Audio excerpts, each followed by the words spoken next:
And I needed you to know why I came by. Yeah, I need you to tell us why. People know I don't go everywhere. I'm not interested in talking to people unless it's like a Larry King or somebody of an amazing ilk that I would actually want to go talk to in real life. Okay. I don't do it so I can sell product, and I got things to sell, so let me come talk. You have a great product here, and as a fan base, we love the attention that you spend on the guest. We love how much work you've done, how well you know them, how prepared you are. The same things that we liked about you in football. You brought that on over to here, and that's why it resonates. And the reason I had to come is because you've made a safe place for the truth to be told. You know what I mean? Thank you. I appreciate that. And I have watched all of these lowbrow comedians come here and disrespect you in your face and tell you straight up lies. I'm talking about things that have never been heard in all of Black Hollywood. They feel comfortable sitting here and lying to you about it. You gonna set the record straight? Are you kidding me? You let Rickey Smiley sit here and you said out that mouth, you stole Friday After Next, the one I was in. I wish all of America fumbled a bit when that happened. And then he said some stuff that we haven't heard in 100 years in Hollywood. You ain't say nothing. This man told you he had Katt Williams' role. He was gonna be Money Mike. Wait. And Katt Williams was gonna be the Santa Claus. Now let's 3 quick points. 3 quick. You mean in Hollywood they cast a 5'5" black Santa Claus that weigh 145 pounds? That's your story. Your story is the Rickey Smiley that couldn't even do curse words because he had a Christian fan base. He was gonna play the pimp. Why you didn't ask him why has he played a woman in more movies than he's played a man? Well, I didn't know he shouldn't be able. You wouldn't let a athlete that been on steroids talk about one of the greats. Rickey Smiley can't act because Rickey Smiley can't act. He told you the story about when the movie came out. Where did he say he watched it? At home. He wasn't even at the premiere. You telling this man, you stole that. Oh, so he could get his name in the same sentence with a great one. It is sad. He was just that bitter when we were shooting it. He told everybody, it should have been my role. Everybody on the scene. Why do you think no cast member has ever said anything? He couldn't have played that role like you. I thought he was... Sir, no one... Why no... He was with KD? He beat up Terry Crews? Why nobody know this story? You talking about in Hollywood, they switched off roles. You take this and he... What? So Rickey Smiley knows this. It's because, well, why would he lie? I don't know why liars lie. But I can tell you this. We auditioned in Los Angeles. Yes. I was audition number 201. 200 black comedians auditioned for the role of Money Mike with me. You're saying all 201 of us was auditioning and you had already had the role and had already shot the role in 4 days? The truth of the matter is, the Money Mike in the original script got raped in the bathroom, and that's what Rickey Smiley was okay with. Katt Williams had to take the risk in front of the studios and the cast and our powers that be in his very first movie and say respectfully, humbly, guys, if we're talking about anything else, I have no credibility and I have no pull. But we're talking about comedy, right, where I have all the credibility and all the pull. The problem with Friday After Next is we're trying to make a classic comedy. And this comedy involves a rape. And rape is never funny, no matter who it happens to or what the circumstances are. If you would allow me to allow us to do this movie without a black man getting raped in it, I promise you that it will be twice as funny as it would be with him getting raped. So considering that's the real story, why would you bring up that story? 35 members of the cast and crew have never brought up that Rickey Smiley was gonna play Money Mike. No one ever saw me put on a Santa Claus suit. We got a wardrobe department. They made a Santa Claus suit for me. Why that wasn't in the bloopers? Why? And here's the other thing. Everything that Money Mike said, Katt Williams wrote. So what Rickey Smiley say on his? You can't say my lines, I wrote them. That's how I already know that I'm going to be funnier than you. What he told everybody was, Katt Williams, don't nobody know who he is. I'm on the radio. I'm with Steve and Said. Everybody know me. That's what he told everybody that would listen to on the set.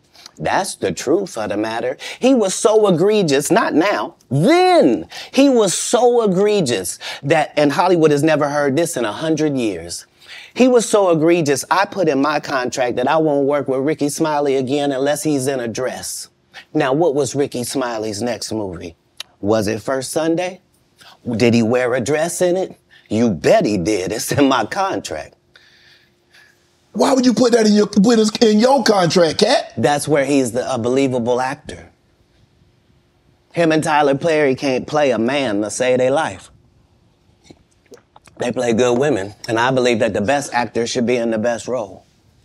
So that's why, because when we released that clip and he said that, you responded because he said he was supposed to play Money Mike and you were supposed to play Santa Claus. An outright lie. So that he knows is a lie. So why would he say it? Because he's a liar. Nobody knows why liars lie. And that's why I had to come on the program. Cedric did the same thing. Cedric told you when you asked him, did you steal Katt Williams' joke? Yeah. He said, it don't line up. How it don't line up that I did it on TV in 2018? You came to see me at the Comedy Store do it in 2019 and then did it on the Kings of Comedy. Like, what doesn't line up? This is a televised joke that Mark Curry helped me punch up and get to the level that it was. The same Steve that went to go watch Mark Curry do his whole sitcom and then stole everything Mark Curry had. Now Steve got a sitcom where he the principal and he wear a suit and then he gets this high top fade, making all black men think he got the best lineup in the business. And it's a man unit. Then you ask it, why you not a movie star? I didn't want to be a movie star. This the same Negro that hated on Bernie with this same thing. I didn't want to be a movie star. No, you couldn't be a movie star. There are 30,000 new scripts in Hollywood every year. Not one of them asks for a country bumpkin black dude that can't talk good, baby, and look like Mr. Potato Head. There ain't none. You would have to have range. I played a lot of characters, 60 movie roles. I'm not playing Katt Williams in there. I don't know, Katt. We might not let you drink anymore the way I mean, we ain't even got... I'm not fueled by alcohol. I've had a sip, less than you. The truth don't need motivation. I'm just saying I can't let these dudes lie. Cedric's sitting here telling you why he ain't a movie star. He over here look like a walrus. You didn't say nothing. He can't even get his arms off his stomach sitting over here. Why I'm not a movie star. What? It's a situation. He never wrote anything. Remember, when Cedric the Entertainer starts, he's supposed to be singing, dancing, and telling jokes. That's why he's called the Entertainer. Right. We found out he can't sing, can't dance, and doesn't write jokes.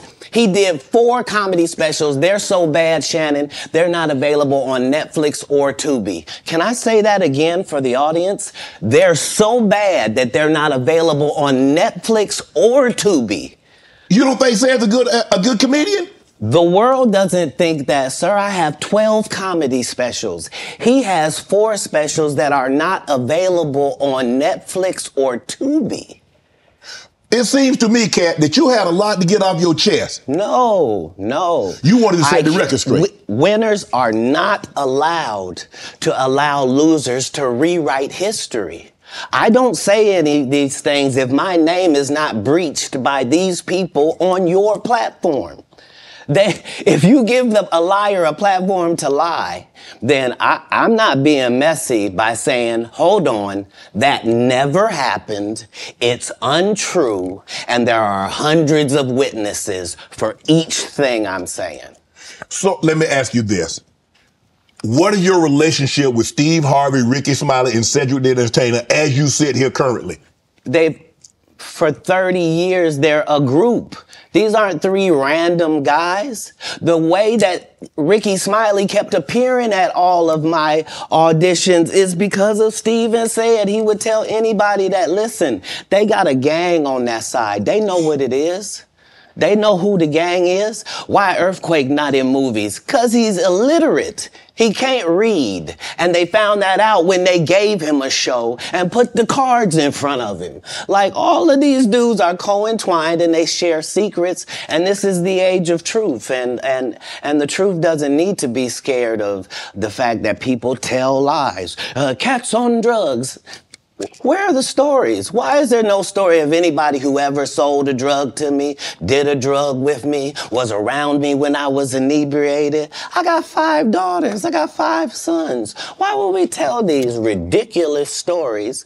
Because it's competition. You feel like, well, why comedy guys can't just get along? Yes. Why didn't you get along with the other teams you were competing against? If you're a Denver Bronco, why you don't get along with the Cowboys? Something wrong with you? But I don't disagree. I don't dislike all the Cowboys. Katt, damn, you like this? No, that's not. Okay, what comedians do you like? Did you play against the team? Yes. I've taken 46 comedians with me on the road. 46. Okay. I'm not the comedian you can give that to. I only put on comedians that are funnier than me. Anybody that ever told you differently was a fat Faison liar. There's nobody like me in the business. Faison just caught a stray. Faison said that getting a Netflix special is easy. I have 12 specials. Guess how many Faison got? 0. So why is he allowed to have conversations about real stand-up people? We do not let people who are on the juice discuss real athletes. That's all. As a journalist. That's all. That's all I'm saying. Okay. I don't harbor any resentment to any of these entities because I can't be jealous. I've never seen them have anything that I ever wanted. If you sign up for their program, you get a light-skinned, weird-faced wife that never do an interview. Oh, man, come on. Listen, in 20 years, won't do an interview. Nobody's ever talked to her, and she's never been interviewed anywhere. And now, understand, I'm not talking about one person. What I just told you applies to 7 people.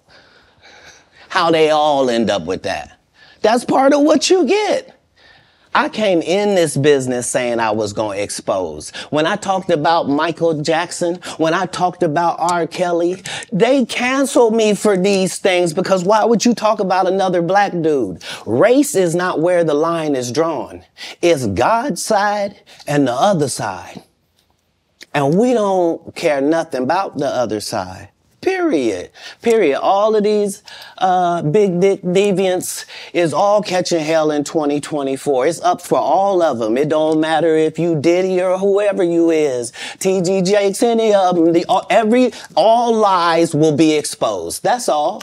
And anyone who takes that the wrong way, know why they take it the wrong way. The truth is the light. I need to have another one of these. Amen, amen. Shit. I kind of get one here. Right. After that, I don't really kind of know where to go. Let me one more time. Right. We good now? Because the people want to know, well, why would he get blackballed? Yeah, oh, because I was gonna ask you that. Because in 30 years I've done nothing but collect information, knowledge, and your secrets. So if you and a man was in a corner doing something you wasn't supposed to be doing, you will tell it. No, somebody come to tell me. Okay. I gather that. I value that. I'll pay for that. Come, tell me. I know so many things I shouldn't know, and they all know it. They all know it. Why? Because you don't make me the villain. Not the guy that raises black children and ain't never done a hard drug in his life and don't have no stories of doing nobody dirty. And they'll just go out and they'll lie. The industry doesn't mess with Katt because he didn't show up for the studio. No studios have ever said that. Look at my IMDb. It will show you that no studio has ever lost money with me on the script. How? That's why I'm saying, that's why I can't let Rickey Smiley say he was supposed to play Money Mike. Because I wrote the words for Money Mike. I designed the hair for Money Mike. I collaborated with the wardrobe department and made outfits to make sure that no one in America would be wearing what Money Mike was wearing. I told them to go get the Prowler. I then told them to paint it purple. I told them don't have an actor playing a pimp. We could get an actual pimp, Archbishop Magic Don Juan, to play. Like, I did far too much work for somebody to come years later and try to tag along just for their own self-aggrandizement. Why didn't Cube set the record straight? Terry Crews could have set the record straight. Mike Epps could have set the record straight. Why none of them set the record straight? That's what you were supposed to ask him when he told you those lies that no one's ever heard. Right, but he's telling you something no one's ever heard of. Nobody has ever heard, oh, Ben Affleck and Matt Damon was in a movie, and somebody said, y'all should switch roles. Like, this is a business. But that's the thing, Katt. Normally, when people are giving you information, I'm thinking I'm hearing it for the first time, and they're giving information no one else knows or has ever heard. So I'm taking them at face value. These are like, this is like Steve Harvey telling people he used to be homeless. That's my story. That's not his story. Steve Harvey wasn't never homeless. When Mark Curry was touring with him 25 years ago, he was making $3,000 a show in cash and doing 5 shows a week. They just tell the stories. Thanks to my wife, I'm where I am. You said that about the first wife. You forget that? You told us it was her. Then you went and married somebody else that think like a man.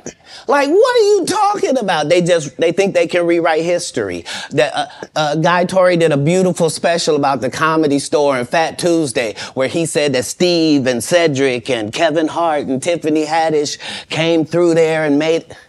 All lies. Steve and Cedric never performed at the Comedy Store at all. Tiffany was only seen at the Laugh Factory. In 15 years in Hollywood, no one in Hollywood has a memory of going to a sold-out Kevin Hart show, there being a line for him ever getting a standing ovation at any comedy club. He already had his deals when he got here. Have we heard of a comedian that came to L.A. and in his first year in L.A. he had his own sitcom on network television and had his own movie called Soul Plane that he was leading? No, we've never heard of that before that person or since that person. What do you think a plant is? Maybe people don't understand the definitions of these words. He just did his documentary with Chris Rock where he shows you that his whole upbringing in comedy was on the East Coast. Yeah, it was. So how simultaneously was he here in Los Angeles doing the same thing? It didn't happen. It didn't happen. And I hate to seem like a petty individual for picking apart lies, but Jussie Smollett gonna keep lying until you say we don't believe you. Like, it's important in the checks and balances of the universe that liars not get to make complete narratives for themselves. Are you not afraid about being blackballed again? These are some power people. What do you mean again? These people are not powerful. Satan can't create anything. That includes blessings for his people. That's why, you know what the #1 job of somebody that sold their soul in Hollywood is? What? Is to act like it didn't happen. They all do the same job. Why do you think Gary Owen can't cross over and he already white and been in comedy for 25 years? If what I say ain't the case. It's a cabal. It's a consortium. They rock with who they rock with and they don't with who they don't. But I'm not scared of being the competition any more than you were when you lined up across from a superior team. Yeah, on paper, they're a better team. Right. They have all the assets and resources and we don't. But let us get on the line, boy, and see if that factors in. I guarantee you it won't. Wow. Because Shannon Sharpe got to be a different person than that other person. Absolutely. And he always was. That doesn't change when I change teams. That remains the same. That's how a legacy is built. So all of these shortcut takers, they canceled me for talking about Harvey Weinstein before the thing came out, but he offered to suck my penis in front of all my people at my agency. What am I supposed to do? He did all of that. I'm thinking I'm the only black person on the script. I get there, there's 3 other black guys on there. Woo.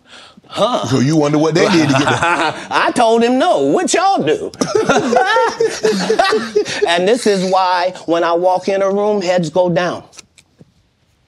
Behind my back, I'm nothing. I'm just a regular old comedian that's bitter and jealous.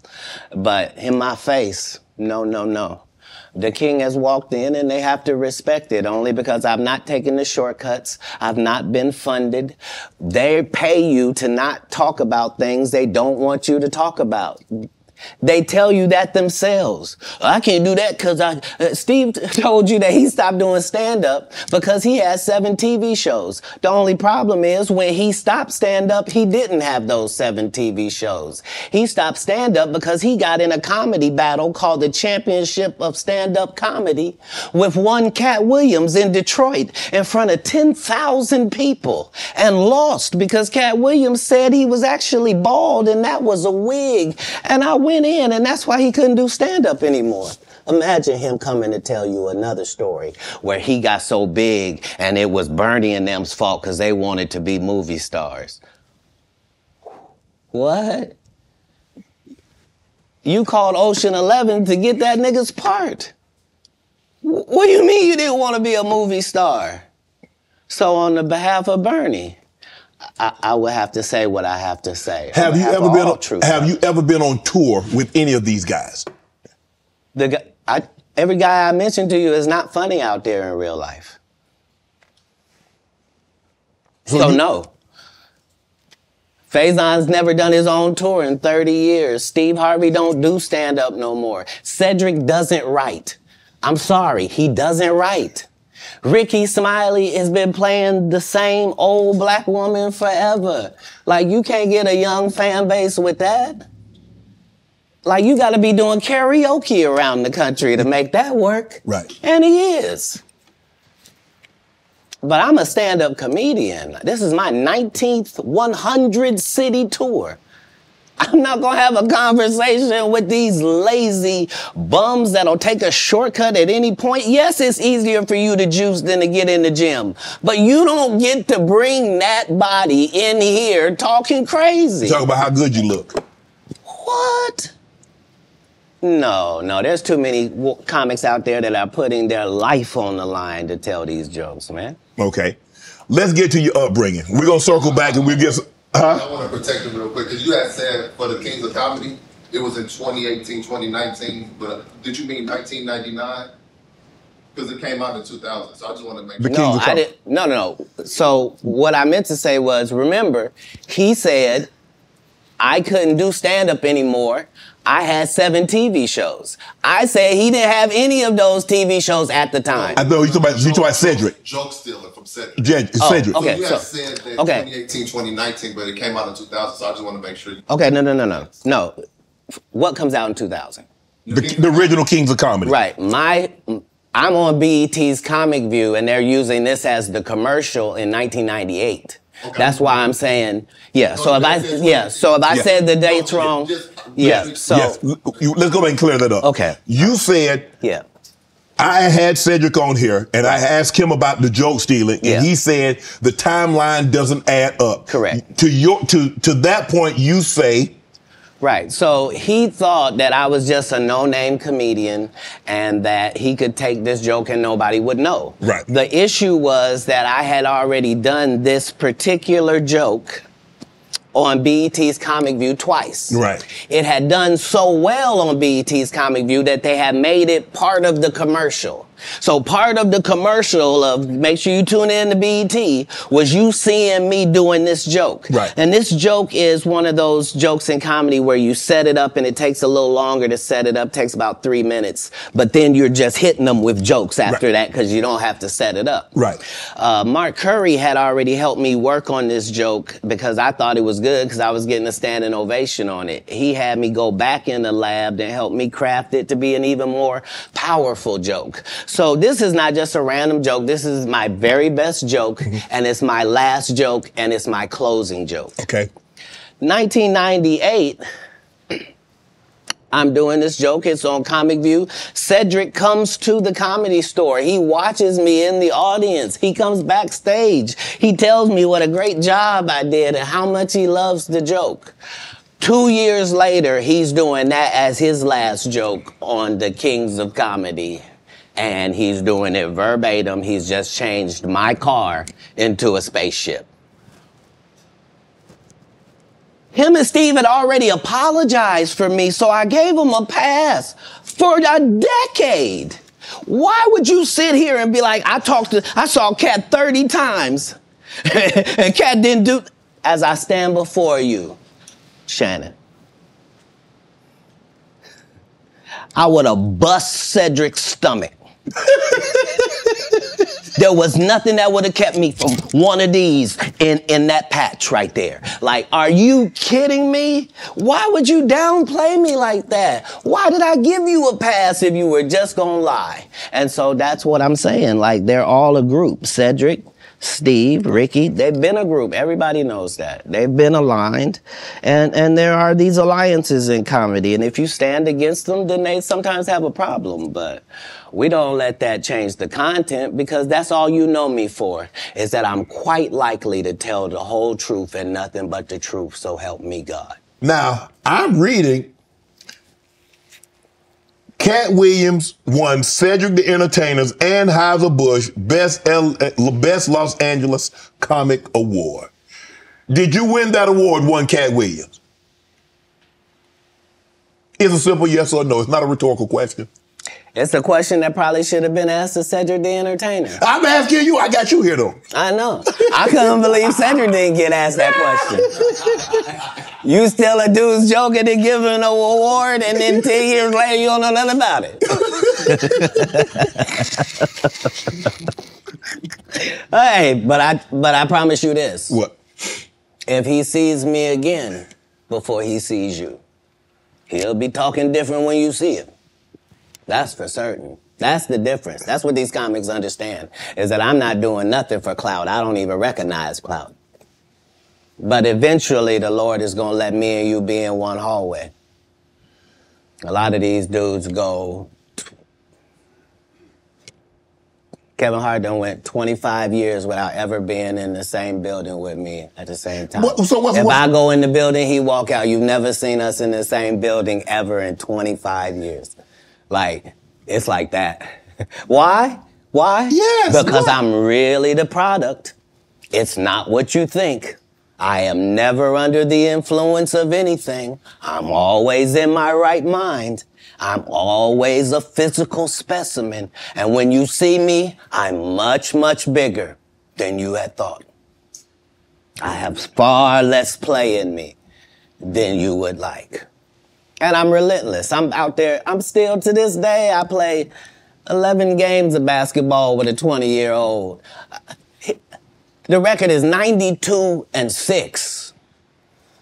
This is just in the yard, just to the rack, just because. You work out, Katt? You work out, Katt? Not to the gym. You don't work out in the gym? You do push-ups, sit-ups? My whole life it was just push-ups and sit-ups only. I would do like 100 push-ups a day. Just. I thought you were gonna say 1,000. No. Because this is literally every day. Right. This is not for the gram. You know what I mean? Yeah. Like literally 100 a day. And I would do push-ups, and then I tore both my rotator cuffs. And so it was only thanks to golf that I was even able to get my You a golfer now? back. I've been a golfer for quite some time. My short game is impeccable. I can't get you but 2 and some change off of the tee. Off the tee, but I'm still coming in for par guaranteed. Are you playing for the tips? No. I've found that you don't get anything for that. It seems very egomaniacal. They go, hey, Katt, for free, you can go further back. Hey, what? Wait a minute, does it still count the same? Hey, I'm up at the ladies' tee. Don't tell me my pronouns. On the golf course, I'm she, her, him, them, and they. Whoever at the front tee. I know we're joking. We're having a great conversation. But you did win the award. How did the award help your career? It had to help something, Katt. Nope. No. God, come on, Katt. I didn't remember it happened to you. Just said it. How can Cedric give you an award that was worth something? Everything Cedric and Rickey Smiley ever been in got canceled for not being funny. Rickey sat here and told you that they cut him out of every movie he did. They always had a reason. Like,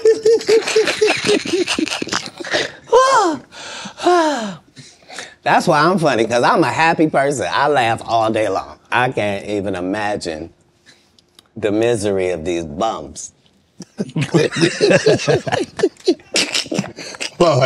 to not be good at what you do, not work hard at what you do, but have to act like you the best at what you do. It is crazy. It's crazy. But they be touring, they be doing like 100 shows a year. That's me. I don't run into none of them. That's what I'm saying. If you a Faison Love fan, you mean you've been a fan of him for 32 years, you still waiting on him to do his first special? You mean to tell me if Steve Harvey, your favorite comedian, you mean you've been waiting for him to do stand-up for 15 years now? I mean, Steve got a lot of other DL's still out there. None of those irons matter to stand-up. Who cares that they wrote a placard for you to do Family Feud on? Like, you're successful because we're surprised you can talk for a living and it's entertaining that you're gonna say some funny country things. But not a writer. Right. Not a writer. When you got into stand-up, was crossing over, was doing TV, was doing movie, was that a part of it? You're like, okay, I'm doing stand-up. Okay, the next progression is TV movies. Throughout the history of stand-up, sir. That's the goal for all of us. That's how it goes. That's why when you hear these dudes talking about, oh, I didn't want to be a movie star, you just know it's disingenuous. Like, what are you talking about, dude? Yeah, oh, no, I just wanted to do a game show. Right. What? Are you sure? Are you sure? Because I thought you did Mark Curry's show over after he had just done hanging with Mr. Cooper. Why would you do all of that man's stuff that he did on his show on yours and then do the dude's stand-up when you go on the road? And then you never put Mark Curry on your show or nothing. Like, if you don't say anything, these dudes will run over you. I don't know if you know how bullies operate. But if you don't stand up for yourself, there really is nothing they won't do. Right. So. Do you consider yourself a king of comedy? Where does Katt? No, they consider that. Oh, like when after Bernie left, them same three guys I'm telling you about, the kings. Yeah. Right? Because DL is the greatest. Yeah. There's no DL slander gets tolerated. But they came to me. I was supposed to be the fourth king. I got the offer. Then what happened? But I turned it down. Why? Because you shit on Bernie. And I know the truth. You think I'm gonna let you shit on Bernie and then come get me? I'm the next king? Fuck you. Why? Because the whole time Bernie was here, you was acting like you was funnier than him. The reason you was supposed to go last is because it was your tour. Tell the truth. It was Steve's tour. Not it was gonna be called the Kings of Comedy. It was Steve's tour. These are the guys opening for him. Of course you gotta close if it's your tour. That's why it was such a big deal. But you couldn't do it because you can't beat the best. And until you humble yourself, you will forever be kinged by the king. And because you finally did it, because you had no other choice, and now that he gone, you gonna act like he wanted to be a movie star. You stop it. You stop it. That man was funnier than all of y'all, and y'all thought y'all had one over on him. You thought he was black and ugly, and you were good looking, and he couldn't make it because you did. And that ain't the way comedy works. The king is the funniest. Period. Every time. And that's why no audience member was ever swayed. It didn't matter where Bernie went. You think if Bernie went first, he wasn't the king? Get out of here. Get out of here. Get your ego out of this. You let the best be the best. Right? Katt Williams, ladies and gentlemen. Thanks for coming on, bro. I really appreciate that. Thanks for sharing the stories, setting the record straight. Now, you know they're going to double back. Impossible. Impossible. Only because once you play this back, you'll realize I didn't say anything that made me look in a good light. I wasn't tearing down others to boost myself up. But I do have to acknowledge things that did not take place. Like, we're very ingenuous if we say this is not a game and we don't play it and people ain't in positions and people don't have their favorites and they group and they click. And, right. Well, that happens in all businesses. Right. No. Say what side you on. Say why you don't like the other side. And then get to the game. But in the game, I'm wiping the field with them to the point where they don't even compete anymore. So how you gonna let a dude that been on the bench for 15 years, I would have beat Jordan's ass. Shut up, Jordan is still alive. We'll call Jordan right now. You can't beat him now. Not then, you can't beat him now. Right. Katt Williams.